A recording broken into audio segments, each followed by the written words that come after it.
वक़ुल जाअल हक़्क़ु व ज़हक़ल बातिल इन्नल बातिल कान ज़हूक़ा। औज़ु बिल्लाहि मिनश शैतानिर रजीम बिस्मिल्लाहिर रहमानिर रहीम। अस्सलामु अलैकुम व रहमतुल्लाहि व बरकातुहू। रब्बि इश्रह ली सदरी व यस्सिर ली अमरी वहलुल उक़दतम मिन लिसानी यफ़क़हू क़ौली। सब तारीफ़ें अल्लाह खालिक व मालिक के लिए और अनगिनत ला तादाद दुरूद व सलाम नबी करीम हज़रत मोहम्मद सल्लल्लाहु अलैहि वसल्लम की ज़ात गिरामी के ऊपर। मोहतरम सामीन, आज की इस नशिस्त के अंदर हम इंशाअल्लाह आपको सूरह फातिहा से जादू, जिन्नात और जिस्मानी और रूहानी बीमारियों से जो हम इलाज कर सकते हैं इंशाअल्लाह इसकी अफादियत भी बताएंगे और साथ में इंशाअल्लाह ये भी बताऊंगा कि हम सूरह फातिहा से इस अपने जादू जिन के जो पेशेंट्स हैं हम इनका इलाज कैसे कर सकते हैं। प्यारे बहन भाइयों, इसकी तफसील सुनने से पहले काइंडली हमारे इस चैनल को सब्सक्राइब भी करना है आपने और लाइक भी करना है और इसको आगे शेयर भी करना है ताकि हक बात ज़्यादा लोगों तक पहुँचे। देखें प्यारे बहन भाइयों, अक्सर लोग बड़े बेचारे परेशान होते हैं। कोई भी बीमारी होती है, जादू की बीमारी है, जिस्मानी बीमारी है या रूहानी बीमारी है, किसी भी मामले में बेचारे फंसे होते हैं, किसी भी मामले का शिकार होते हैं, तो उनको सबसे पहला काम हम लोग क्या करते हैं, सीधे डॉक्टर के पास जाते हैं कि जाके डॉक्टर को चेकअप करवाएं क्या मामला बन गया है और फ़ौरन वहाँ पे हम फ़ीसें भी भारी दे के आते हैं, सारा कुछ करते हैं। और हमारे पास जो ज़्यादातर पेशेंट आते हैं जिनको रूहानी मामलात होते हैं वो डॉक्टर की मेडिसिन से ठीक नहीं होते, टेस्ट उनके सारे नेगेटिव आते हैं, हर चीज़ उनकी ठीक होती है लेकिन मेडिसिन उनके ऊपर असर नहीं करती।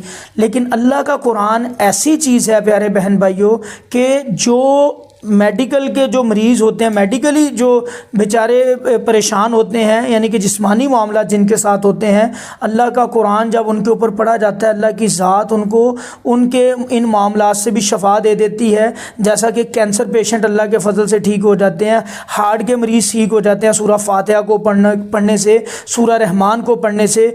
माशाल्लाह बहुत से डॉक्टर भी अब सूरह रहमान से इलाज करते हैं। उन्होंने अपने अपने वार्ड्स के अंदर सूरह रहमान चलाई होती है, सर्विसेज हॉस्पिटल के एक डॉक्टर हैं उन्होंने चलाई होती है। तो भाई ये तजर्बा अल्लाह के फजल से, अल्लाह के हुक्म से माशाल्लाह इस कुरान का जो अल्लाह ने कह दिया कि ये मैंने शफा बना के उतारा, तो अब गैर मुस्लिम भी इससे इस्तिफादा हासिल करते हैं। और सूरह फातिहा जिसकी अफादियत के बारे में अल्लाह के नबी सल्लल्लाहु अलैहि वसल्लम फरमाते हैं कि इसको उम्मुल कुरान भी कहा जाता है, इसको सूरह शफा भी कहा जाता है, इसको सूरह सलाह भी कहा जाता है, इसको सूरह शफा भी कहा जाता है। बेशुमार इसके नाम हैं। प्यारे बहन भाइयों, मैं चंद वाक़यात सहाबा के आपके सामने इंशाल्लाह रखूँगा। एक दफ़ा एक सहाबी नए नए मुसलमान हुए, उनके चचा थे हज़रत खारजा बिन सल्त रज़ी अल्लाह तआला अन्हु, वो भी मुसलमान हुए। जब वो अपनी बस्ती में, अपने देहात में वापस गए तो वहाँ एक ऐसा बंदा था, रास्ते से गुज़र रहे थे और एक बंदा था जिसको ज़ंजीरों के साथ जकड़ा हुआ था। और उस गांव में से जब गुज़र हुआ, उस गांव में से जब पहुँचे, उस गांव में जब पहुँचे तो वहाँ के जो बासी थे, वहाँ के जो लोग थे, उन्होंने कहा कि आप मोहम्मद सल्लल्लाहु अलैहि वसल्लम का दीन सीख के आए हो, खैर सीख के आए हो, इस बंदे का तो इलाज करो, देखो इसको क्या मामला है। तो हज़रत खारजा बिन सल्त रज़ी अल्लाह तआला अन्हु ने उस बंदे के ऊपर सूरह फातिहा से दम किया और अल्लाह की ज़ात ने, अल्लाह के फ़ज़ल से वो बंदा, अल्लाह ने उनको शफा दी और वो बंदा ठीक हो गया। हज़रत बाज़ रवायतों से पता चलता है कि हज़रत खारजा बिन सल्त वहाँ पर 3 दिन रहे और सुबह शाम उसके ऊपर दम करते थे और अल्लाह के हुक्म से अल्लाह ने उस बंदे को शफा दी। ये बात मैं इसलिए कोड कर रहा हूँ, कुछ पेशेंट आते हैं वो चाहते हैं कि फ़ौरन बंदा ठीक हो जाए। बाज़ औक़ात मामलात काफ़ी पुराने होते हैं, वहाँ पे टाइम लगता है, 2 दिन 3 दिन 4 5 6 सेशन उन लोगों के साथ होते हैं तो अल्लाह उनको शफा दे देते हैं। कुछ लोगों के मामलात ताज़ा होते हैं, शुरू में ही अभी होते हैं, यानी कि इनिशियल स्टेज पे होते हैं, तो वो पकड़े जाते हैं। जब उनके ऊपर पढ़ाई होती है अल्लाह उनको जल्दी शफा दे देते हैं। दूसरी चीज़ अल्लाह के हाथ में होती है, शफा भी अल्लाह की इज़्ज़त से होती है, बीमारी का आना भी अल्लाह की इज़्ज़त से होता है। तो भाइयों देखिए, हज़रत खारजा बिन सल्त रज़ी अल्लाह तआला अन्हु ने उस बंदे का इलाज किया कि किस चीज़ से? सूरह फातिहा से, सिर्फ सूरह फातिहा पढ़ी। दूसरा काम ये, यहाँ से एक और मसला भी क्लियर कर ले, वहाँ पे उन गांव वालों ने उनको 100 बकरियाँ दी और उन्होंने जाके नबी करीम हज़रत मोहम्मद सल्लल्लाहु अलैहि वसल्लम को बतलाया कि मैंने ये इलाज किया, ये मसले बंदे को मसला था, आपने बतलाया था कि ये जो है उम्मुल कुरान है, ये सूरह शिफा है, तो मैंने इसी सूरत से उस बंदे के ऊपर दम किया, पढ़ता था, थुतकारता था, पढ़ता था, थुतकारता था, तो अल्लाह ने उसको शफा दी। तो इनाम के तौर पे उन लोगों ने मुझे 100 बकरियां दी, तो क्या ये मेरे लिए जायज़ हैं? तो नबी करीम हज़रत मोहम्मद सल्लल्लाहु अलैहि वसल्लम ने कहा, लोग तो नाजायज़ दम करके, शिरकिया दम करके लोगों से पैसे लेते हैं, तुमने तो जायज़ काम किया है, तुमने तो शरीयत के मुताबिक दम किया है, तो ये बिल्कुल जायज़ हैं। तो प्यारे बहन भाइयों, दूसरा वाक़या इसी तरह हज़रत अबू सईद खुदरी रज़ी अल्लाह तआला अन्हु एक दफ़ा एक काफ़िले के साथ जा रहे थे, तो एक कबीला था, यहूदियों का कबीला था, वहाँ पे उनके सरदार को किसी बिच्छू ने, रवायतों से पता चलता है, या सांप ने डस लिया, और एक लड़की हज़रत अबू सईद खुदरी रज़ी अल्लाह तआला अन्हु के पास आती है और आके कहती कि हमारे सरदार को डस लिया है, तो उनका आप इलाज करें। तो उन कबीले वालों ने, ये सफ़र में थे सहाबा, उन्होंने सहाबा की कोई ज़ियाफ़त नहीं की थी, तो सहाबा ने भी कहा, एक डिमांड रखी कि हम इलाज ज़रूर करेंगे, लेकिन 30 बकरियाँ लेंगे, इसका मुआवजा 30 बकरियाँ लेंगे। तो उन्होंने कहा आप इलाज करें। इलाज अल्लाह के फजल से कामयाब हुआ। सहाबी ने इलाज कैसे किया? वो भी सूरह फातिहा से इलाज किया, यानी कि जनूनी बंदे का इलाज भी सूरह फातिहा से हुआ, यानी कि जिसके ऊपर जिन था उसका इलाज भी सूरह फातिहा से हुआ, और जिसको किसी जानवर ने डसा हुआ है उसका इलाज भी सूरह फातिहा से हुआ है। चीज़ एक है, मसले दो हैं, लेकिन अल्लाह के फजल से इलाज एक ही चीज़ से हो रहा है। और फिर उन्होंने लवाब लगाया, जब पढ़ के दम किया सहाबी ने, तो अल्लाह ने उनको शफा दी, और इसके एवज़ उन्होंने 30 बकरियाँ दी। बाद में फिर वो नबी करीम सल्लल्लाहु अलैहि वसल्लम के पास लाई गई। नबी सल्लल्लाहु अलैहि वसल्लम ने कहा, खुद भी इसका गोश्त खाओ, खुद भी अपना हिस्सा रखो, और मेरा हिस्सा भी दो इसमें से। तो प्यारे बहन भाइयों, यहाँ से मुआवजे का मामला भी क्लियर हो जाता है और इलाज का मामला भी क्लियर हो जाता है। कुछ बहन भाई अक्सर मैसेजेस में करते हैं कि आप लोग रुकिया करने के पैसे क्यों लेते हो? जब 2-2 घंटे 3-3 घंटे राखी हज़रात पढ़ते हैं तो ये मुआवजा लेना जायज़ है। नबी करीम सल्लल्लाहु अलैहि वसल्लम की हदीस है कि सबसे बेहतरीन कमाई जो कुरान से कमाई जाती है, अल्लाह का कुरान पढ़ के कमाई जाती है, यानी कि इससे जो इलाज किया जाता है, इससे जो कमाई की जाती है, वो सबसे बेहतरीन कमाई है। तो प्यारे बहन भाइयों, यहाँ पे 2-3 मसले आपके क्लियर हो जाते हैं। एक, ये जो लोग इस बात पे एतराज़ करते हैं वो भी इस मसले को समझ लें। दूसरा, इलाज कुरान से किया जाता है, कुरान शिफा है, और अल्लाह के फजल से सूरह फातिहा इतनी ताकतवर चीज़ है, इसको उम्मुल कुरान कहा गया है। और एक और यहाँ पे मैं एक बात आपके गोशगुजार करता चलूँ, एक आसमान के ऊपर एक दफ़ा हज़रत जिब्रील अलैहिस्सलाम नबी करीम सल्लल्लाहु अलैहि वसल्लम के पास बैठे हुए थे, तो अचानक से एक आवाज़ आती है और आसमान का एक ऐसा दरवाज़ा खुलता है जो पहले कभी भी नहीं खुला था, और उसमें से एक ऐसा फरिश्ता नाजिल होता है जो पहले कभी भी नहीं नाजिल हुआ था। वहाँ पे आवाज़ सुनी जाती है, तो नबी करीम सल्लल्लाहु अलैहि वसल्लम हैरान होते कि आवाज़ किस चीज़ की है।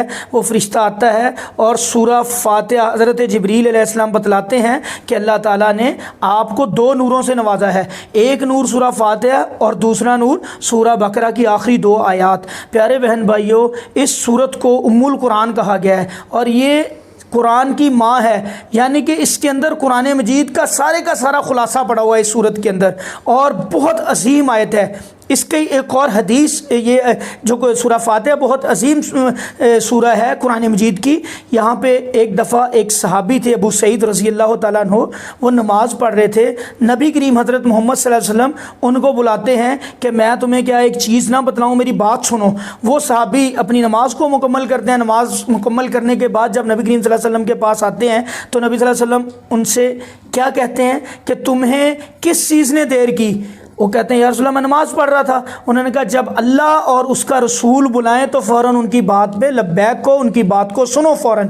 तो यहाँ से एक और मसला पता चला कि जब अल्लाह और उसके रसूल का हुक्म आ जाता है तो आप नमाज भी तोड़ सकते हो। तो भाई फिर उन्होंने, नबी करीम सल्लल्लाहु अलैहि वसल्लम ने बतलाया कि मैं मस्जिद छोड़ने से पहले तुम्हें एक बात बतलाऊँगा। वो बात क्या थी? जब नबी करीम सल्लल्लाहु अलैहि वसल्लम मस्जिद से बाहर जाने लगे तो सहाबी नबी करीम सल्लल्लाहु अलैहि वसल्लम को याद दिलवाते हैं कि या रसूल अल्लाह, आपने मुझे एक बात बतलानी थी। तो नबी करीम सल्लल्लाहु अलैहि वसल्लम ने फरमाया कि ये जो सूरह फातिहा है ये कुरान मजीद की अजीम तरीन सूरत है, अजीम सूरत है ये कुरान मजीद की। तो प्यारे बहन भाइयों, इस सूरत को अगर हम समझ लेते हैं, कुछ राकी हज़रात भी गौर करें, और जो मरीज़ बेचारे परेशान होते हैं वो कहते हैं कि जी थक जाते हैं वज़ाइफ कर कर के। यहाँ पे मैं आपको एक छोटी सी बात, एक पॉइंट जो है कि हमारे वज़ाइफ क्यों असर नहीं करते, हमारा ईमान नहीं होता, हमारा ईमान अल्लाह के ऊपर मजबूत नहीं होता। हमें इस बात के ऊपर डाउट होता है कि पता नहीं यार ये सूरत असर करेगी कि नहीं करेगी। ये जो डाउट होता है ना, क्योंकि अल्लाह ताला कहते हैं जैसा आप मुझे मेरे बारे में गुमान करोगे मुझे वैसा पाओगे। जब आप डाउट से निकल के यकीन के साथ इसी सूरत को अल्लाह के फजल से पढ़ेंगे ना, इंशाअल्लाह अल्लाह आपको शफा देंगे। एक छोटा सा वाक़या मैं आपको बतलाता चलूँ। मेरे पास एक पीर साहब आए, वो एक मतलब गद्दी नशीन है और वो भी ये इलाज करते हैं तवीज़ धागों से। उनके एक फैमिली में से उनकी अपनी बेटी का मसला बन गया, उनके ऊपर जिन का मसला था और वो मामला काफ़ी बिगड़ गया। वो खुद इलाज करते रहे, नहीं ठीक हुआ। हालांकि उनका बेटा भी हाफ़िज़ कुरान है, वो भी उनके ऊपर पढ़ता रहा, सारा कुछ वो करते, लेकिन वो बच्ची ठीक नहीं हुई। तो मेरे पास लेके आए। अल्लाह के फ़ज़ल से अल्हम्दुलिल्लाह मैंने उस बच्ची के ऊपर पहले दिन पढ़ाई की, अल्लाह ने उसको शफा दी, लेकिन मामला फिर बिगड़ गया। 2-3 दिन गुजरे, फिर उस बच्ची की तबीयत ख़राब हुई। फिर उनको मैंने जब अपने पास बुलाया, मैंने सिर्फ उस बच्ची के ऊपर सूरह फातिहा पढ़ी। आप यकीन जाने कि उस बच्ची की वालदा के ऊपर भी मसला था। जो वालदा वहाँ पर बैठी थी, पढ़ मैं बच्ची के ऊपर रहा था। ये मेरे बड़े, जब मैंने ये काम शुरू किया था, बड़ी इनिशियल स्टेज की बात है, जब मैंने नया नया इस फील्ड के अंदर आया था। अब मुझे वहाँ पे समझ नहीं, और जिन भी बड़ा सरकश था उस बच्ची के अंदर, तो मुझे अब समझना है कि मैं इसका इलाज कैसे करूँ। मैंने सिर्फ सूरह फातिहा, मैंने इस हदीस को ज़हन में रखा और उसके ऊपर सिर्फ मैंने सूरह फातिहा का पढ़ना शुरू किया। अल्लाह के फजल से जब मैं सूरह फातिहा पढ़ रहा था, अल्लाह की ज़ात ने, उसकी वालदा के अंदर भी मामला था, शैतानी असर था, वो भी सामने आया इसके पढ़ने से, और वो बच्ची भी अल्लाह के फजल से ठीक हुई अल्हम्दुलिल्लाह। तो भाई बात यह है कि अल्लाह की ज़ात ने, जब आप ईमान के साथ, एतकाद के साथ इस सूरत से इलाज करोगे किसी का भी, या ख़ुद भी अपना इलाज करोगे। हमने अल्हम्दुलिल्लाह कैंसर पेशेंट्स ठीक होते देखे हैं, कैंसर पेशेंट्स जो इस सूरत को पढ़ते हैं। और अक्सर हमने इसका वजीफ़ा लोगों को बतलाया है कि आप 41 दफ़ा, अक्सर औरतों को, बहनों को हैज़ के प्रॉब्लम होते हैं, हैज़ रुक रुक के आता है या आता नहीं है, बंद होता है उनका, या हैज़ का मामला ऐसा होता है कि आता ही रहता है, मतलब उसका वो मामला बन जाता है कि जैसे नबी करीम सल्लल्लाहु अलैहि वसल्लम के एक हदीस भी है कि एक औरत थी जिसका हैज़ नहीं रुकता था। तो नबी सल्लल्लाहु अलैहि वसल्लम ने मसला भी पूछा था कि या रसूलल्लाह मैं मतलब क्या करूँ। नबी सल्लल्लाहु अलैहि वसल्लम अपने अयाम पूरे करके आप अपनी नमाज़ पढ़नी शुरू करो, क्योंकि ये शैतान आप औरत के रहम में एड़ी लगाता है, जिसकी वजह से ये मामला बनता है। तो भाई अल्हम्दुलिल्लाह हमने सूरह फातिहा का वजीफ़ा जब लोगों को बतलाया कि आप 41 दफ़ा इसको पढ़ के 2 माह तक, 1.5 माह तक इसको लगातार पानी के ऊपर थुतकार के पिएँ, आपका ये मसला ठीक हो जाएगा। अल्हम्दुलिल्लाह लोगों के मामलात, एक 45 दिन तो बहुत दूर की बात है, 7-8 दिन बाद ही अल्लाह की ज़ात रिज़ल्ट दे देती है। तो भाई ईमान के साथ, यकीन के साथ सूरह फातिहा को आप जिन के लिए पढ़ें, आपको फ़ायदा होगा। आप जादू के लिए पढ़ें, जादू टूटेगा इंशाअल्लाह। और आप किसी और भी जिस्मानी मसले के लिए भी पढ़ेंगे ना, अल्लाह पे ईमान रख के अल्लाह की ज़ात आपको शफा देंगी इंशाअल्लाह अल्लाह के हुक्म से। ये बेहतरीन वजीफ़ा है, सहाबा से भी यही पता चलता है। और अल्हम्दुलिल्लाह हम जब इसके ऊपर अमल करते हैं तो और हमारा ईमान इसके ऊपर मजबूत होता है। अल्लाह की ज़ात जब मरीज़ों को शफा देते हैं। अस्सलामु अलैकुम व रहमतुल्लाहि व बरकातुहू।